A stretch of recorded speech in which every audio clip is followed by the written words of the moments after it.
Hello everyone! Today we will show you how to install Firmware on the K210. First open Canaan IDE. First try the IDE recording tool. Full chip erase. Click. Seems like it's not working. Use Clash key to record.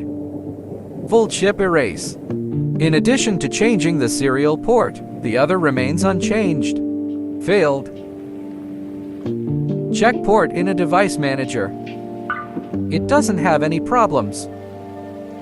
It was later discovered that closing the connection could prevent a serial port from being occupied. Can be erased. Erased successfully.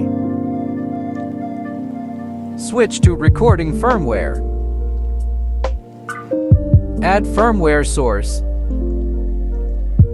Click to record. Recorded successfully. Center of gravity connection.